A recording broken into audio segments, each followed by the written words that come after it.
अब यो दाल पकाउनु गइरहेको छु। यो रातो दाल मुसुरीको दाल पकाउनु गइरहेको छु मैले। Let's start. यसलाई बेसारमा हल्का पकाउनु पर्ने हुन्छ, हल्का धुनुपर्ने हुन्छ बेसारमा हल्कासँगले। सो मलाई एक दाना अनियनको जरुरत पर्ने हुन्छ, एकदम स्मल वाला अनि गार्लिकको आवश्यकता पर्छ। सो फर अब चाहिँ म अनियन काट्नु गइरहेको छु। Let's see, continue watch.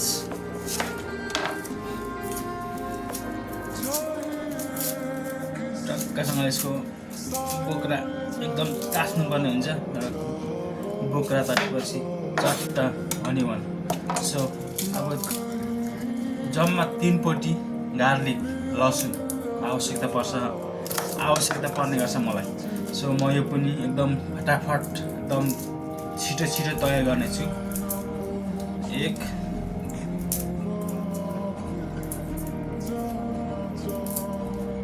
Time taking just 5 to 10 second. So this is a complete गरिसक्यो। अब सो यसलाई हल्का मैले पखाल्नु पर्ने हुन्छ, किनकि म कुकिङ गर्दा एकदम हाइजिनिङ हुने गर्छ र म यो वास गर्नु जानुपर्ने हुन्छ। सो गाइज म वास पनि हालिदिइहाल्छु। मेरो लोकल पाराले वास गर्छु मैले होइन, लोकल पाराको वास पनि अहिले सकिने। So guys finally washing garlic अनियनहरू चाहिँ एकदम नम्बर 1 वासिङ भइसकेको छ। अब मैले यसलाई काट्नु पर्ने हुन्छ, एकदम पर्फेक्टली काट्नु पर्ने हुन्छ। Let's watch guys, continue.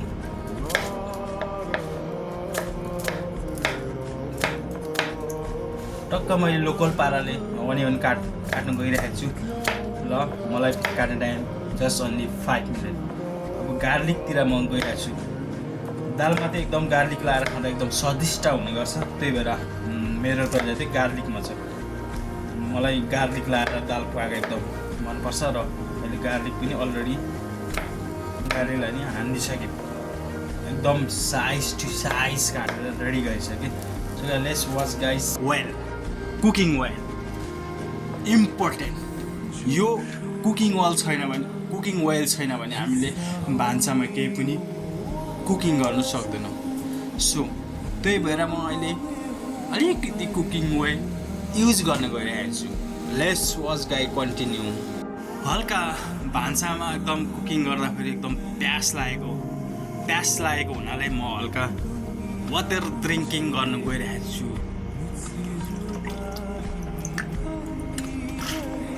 Wow, पानी भने यस्तो चिज हो कि जो पानीमा केही पनि टेस्ट हुँदैन, 0 टेस्ट।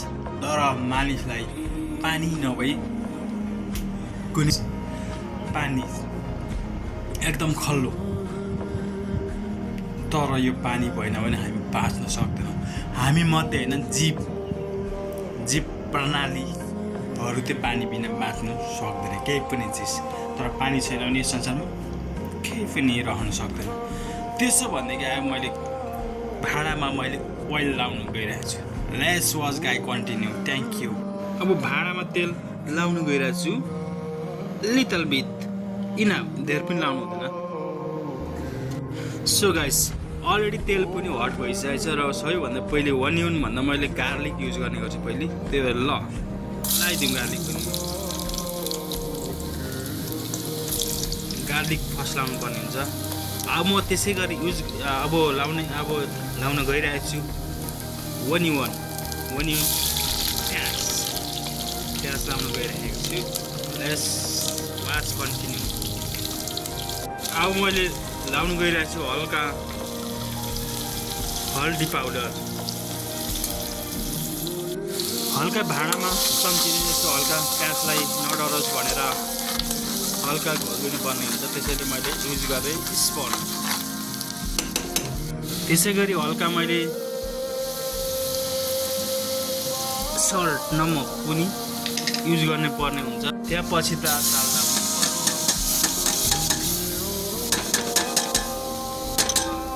दाल लाग्यो। अब दाललाई हल्का यसरी घोलेपछि दाल पनि अब पाकि नै हाल्छ विदिन 20 मिनटमा। Thank you guys watch my video. Thank you very much. Keep support everyone.